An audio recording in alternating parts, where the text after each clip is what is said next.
టౌన్లో ఉండే ఒక చిన్న అపార్ట్మెంట్లో ఉండే కుటుంబం చిన్మయి కుటుంబం. అమ్మ లత రోజంతా ఇంట్లో పనులు చేయడం, పిల్లలకి తినిపించడం, పిల్లల్ని చదివించడం, మనసు మార్చడం అన్ని చేస్తూ ఉండేది. నాన్న రవి ఉదయం 9ంటికి వెళ్ళి రాత్రి 8ంటికి ఇంటికి వస్తాడు. ముద్దుగా నవ్వుతూ, కానీ తండ్రిని గౌరవించే బిడ్డలకు తన ప్రేమను చూపించే తండ్రి. ఇలా రోజూ ఈ కుటుంబం ప్రేమ సాగుతూ ఉండేది. చిన్మయి స్కూల్కు వెళ్లే ముందు ప్రతిరోజు తన అమ్మతో ఇలా చెప్పేది, అమ్మ బాక్స్లో పెరుగు అన్నం పెట్టమ్మ ప్లీజ్, ఒక్కరోజైనా పాస్తా పెట్టమ్మా. లత నవ్వుతూ ఇలా అంటుంది, పాస్తా నచ్చినా అమ్మ చేతి పెరుగు అన్నంలో ఉన్న ప్రేమకి ఎదిగిన వాళ్ళెవరూ మర్చిపోరు పాప. అలా చిన్మయి రోజూ స్కూల్కి వెళ్తూ ఉండేది. కొన్ని రోజులకు చిన్మయికి బోర్డ్ పరీక్షలు దగ్గర పడుతున్నాయి అని తెలిసింది. చిన్మయి మిత్రుడు అజయ్ ఆమెను రోజూ కలిసి రివిజన్ చేయమంటూ కోరుతూ ఉండేవాడు. వీళ్ళిద్దరూ మంచి స్నేహితులు, కానీ చిన్మయి బాధ్యతను బాగా అర్థం చేసుకున్న అమ్మాయి. ఒకరోజు స్కూల్లో టీచర్ చెప్పిన మాటలతో చిన్మయి గుండె కదిలిపోయింది. టీచర్ అన్నారు, మన తల్లిదండ్రులు మన భవిష్యత్తుని పెంచే వేర్లు, వాటిని ఎప్పుడూ అలసటగా చూడకూడదు. చిన్మయికి రోజూ అన్ని అందుబాటులో ఉండడం వల్ల చాలా చిన్న విషయాలను తక్కువగా చూసేది. ఒకరోజు అమ్మకు తీవ్ర తలవాపు వచ్చింది. డాక్టర్కు చూపిస్తే విశ్రాంతి అవసరం అని చెప్పారు, కానీ ఆమె ఎవరికీ చెప్పకుండా దాచిపెట్టింది.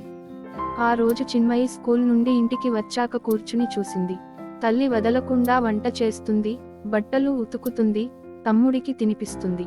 అప్పటిదాకా అసలు ఆలోచించని విషయం చిన్మయి మనసును బరువు చేసింది. ఒకరోజు రవి నాన్నకి కార్యాలయంలో అపురూపమైన అవకాశం వచ్చింది. ముంబైలో కొత్త బ్రాంచ్కి మేనేజర్గా ప్రమోషన్ వచ్చింది. అంతే వేగంగా లేఖ తీసుకుని ఇంటికి వచ్చి లతకు చూపించాడు. లత, ఇది మనకు గొప్ప అవకాశం.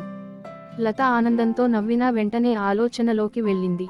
లత ఇలా ఆలోచిస్తుంది, మానసికంగా పిల్లలు సిద్ధంగా ఉన్నారా? చిన్మయికి బోర్డ్ పరీక్షలు, విక్కీకి కొత్త స్కూల్ తీరుస్తామా? అక్కడే చిన్మయి తన గదిలో చదువుకుంటూ వాళ్ల సంభాషణ వింది. ఆ రోజు రాత్రంతా ఆమె దాని గురించి ఆలోచిస్తూనే ఉంది. ముంబై అంటే కొత్త ప్రపంచం, కానీ నా స్కూల్, నా ఫ్రెండ్స్, మా టీచర్లు, ఆ రోడ్ పై అమ్మతో కలిసి కొనుగోలు చేసేవాళ్లం ఇవ్వని మిస్ అవుతాను. ఆమె భయపడింది, కానీ ఏమాత్రం బయటకు చూపించలేదు. తమ్ముడు విక్కీ మాత్రం, అక్కడ చుట్టూ ప్లే గ్రౌండ్ ఉంటాదా అక్క అంటూ ఆటలలో ఉండేవాడు. ఆ రోజు లత ముఖంలోనూ కాస్త అలసట కనిపించింది. చిన్మయి ఒకసారి మెల్లిగా అడిగింది, అమ్మా నీకు ఏమైనా బాగా పడటం లేదా? లత కాస్త నవ్వుతూ ఇలా అన్నది, ఏమీ కాదు చిన్మయి, కొన్ని రోజులు మన శరీరానికి, మనసుకి నిద్ర అవసరం, కానీ అమ్మ ఆపుకుదు కదా. అక్కడి నుంచి చిన్మయిలో చిన్న చిన్న మార్పులు మొదలయ్యాయి. రోజూ పొద్దున్నే విక్కీకి బ్రష్ చేయించడం, బాక్స్లో భోజనం పెట్టడం, తమ్ముడిని స్కూల్కి పంపించడం. ఆ పనులు పెద్దవిగా అనిపించలేదు, కానీ చిన్మయి మనసుతో చేసింది. ఎందుకంటే ఆమెకు తెలిసింది అమ్మ చేస్తుంది సేవ కాదు ప్రేమ అని. ఒకసారి చిన్మయి తల్లి లత నిద్రపోతుండగా ఆమె దగ్గరకి మెల్లగా వెళ్లి తలపై చేయి వేయగా, లత ఒక్కసారిగా లేచి ఇలా అన్నది, ఏమైంది చిన్ని? అప్పుడు చిన్మయి ఇలా అన్నది, అమ్మా నీ ప్రేమ నాకు తెలిసింది, నిన్ను బాధపెట్టేలా ఇంకేం చేయను. లత కళ్ళు నిండిపోయాయి. ఎందుకంటే నీవే నాకు బలం, నీవేనా ఆశ అన్నది. ఒకరోజు రవి నాన్నకు లేటుగా పని అయ్యింది. చిన్మయి తమ్ముడిని పడుకోబెట్టి తానే వంట చేయాలని నిర్ణయించుకుంది. ఫోన్లో చూసి వంట చేస్తూ, అమ్మలాంటి రుచి ఎలా చేయాలి అని వెతికింది. చివరికి కష్టపడి వంట చేసింది. నాన్న రాత్రి ఇంటికి వచ్చాడు. భోజనం తిన్న తరువాత ఆశ్చర్యంగా ఇలా అన్నాడు, ఇదేంటి లత, నిన్ను మించిన రుచి రావడమేంటి? అప్పుడు చిన్మయి నవ్వుతూ ఇలా చెప్పింది, నాన్న ఇది మీ అమ్మాయి పెద్ద అయ్యిందని గుర్తుగా. ఆ వాతావరణంలో తల్లి ముఖంలో కనిపించిన తృప్తిని చూసిన చిన్మయి ఇంతకు ముందు లేని ఆనందాన్ని పొందింది. ఆ తరువాత రోజు స్కూల్లో బోర్డ్ పరీక్షలకు ప్రత్యేకంగా అసెస్మెంట్ టెస్టులు మొదలయ్యాయి. క్లాస్ రూమ్లో పిల్లలు టెన్షన్తో ఉండగా టీచర్ అడిగారు, ఇవాళ ఎవరైనా మీరు గత నెలలో నేర్చుకున్న జీవితం పాఠం చెప్తారా? చిన్మయి నిలబడి నెమ్మదిగా చెప్పింది, మన జీవితంలో ఏం ముఖ్యమో దాన్ని మర్చిపోకూడదు. గెలుపు, మార్కులు, మోడల్స్ ఇవన్నీ వచ్చే జ్ఞాపకాలే, కానీ అమ్మ ఒళ్ళో పడుకుని తినే పెరుగు, అన్నం మాత్రం జీవితాంతం గుర్తుంటుంది. చిన్మయి ఇలా చెప్పగానే అందరూ మౌనం అయిపోయారు. ఒకరోజు స్కూల్ నుంచి వచ్చి చిన్మయి అలసిన ముఖంతో భోజనానికి కూర్చుంది. లత కాస్త ఆలస్యంగా రూమ్లో నుంచి వచ్చింది. ఆమె చేతిలో ప్లేట్ లేదు. చిన్మయి ఆశ్చర్యపోయింది. అమ్మా, నీవు తినడం లేదా అని అడిగింది. నాకింకా ఆకలి లేదు చిన్ని, నువ్వు తిను అని అమ్మ అన్నది. కానీ చిన్మయి నెమ్మదిగా తల ఊపి ఇలా చెప్పింది, ఈ రోజు నీ చేతితో తినిపించాలి అమ్మా అని అడిగింది.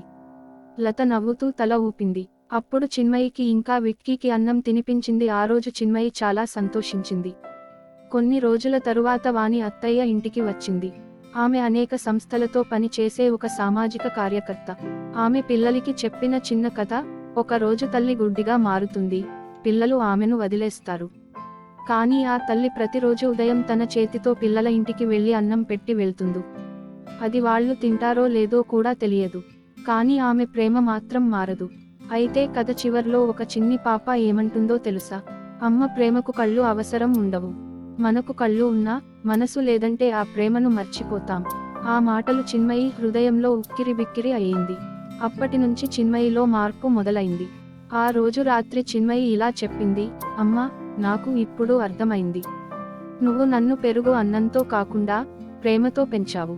లత కళ్ళలో నీరు వచ్చి ఇలా అన్నది, ఒక అమ్మకి ఇచ్చే ఉత్తమ బహుమానం పిల్లలు ఎదిగినప్పుడు ఆమెను మార్చిపోకపోవడమే అని చెప్పింది. కొన్నాళ్ళకి చిన్మయి పరీక్షలు ముగిశాయి. ఫలితాలు వచ్చాయి. చిన్మయి స్కూల్లో ఫస్ట్ ర్యాంక్ తెచ్చుకుంది. ఇంట్లో అందరూ సంబరంగా ఉన్నారు. అమ్మ నిదానంగా బాక్స్ సర్దుతూ ఇలా అంటుంది, ఇది నీకు టిఫిన్ చిన్ని. చిన్మయి నవ్వింది. బాక్స్ తీసుకుని ఇలా చెప్పింది, అమ్మా, రేపటి బాక్స్లో మళ్ళీ పెరుగు అన్నం పెడతావా? అమ్మ నవ్వింది. ఈ కథలో మనం నేర్చుకున్న విషయాలు: తల్లిదండ్రులు ప్రేమను చిన్న చూపుల చూడకూడదు, అమ్మ అనే మాట కన్నా ఆమె ప్రేమని గుర్తించే మనసు గొప్పది. ఇలాంటి మరిన్ని వీడియోల కోసం లైక్ చేయండి, షేర్ చేయండి. రోజు వచ్చే వీడియోలని మిస్ అవ్వకుండా ఉండాలంటే ఈ ఛానల్ని సబ్స్క్రైబ్ చేసుకోండి.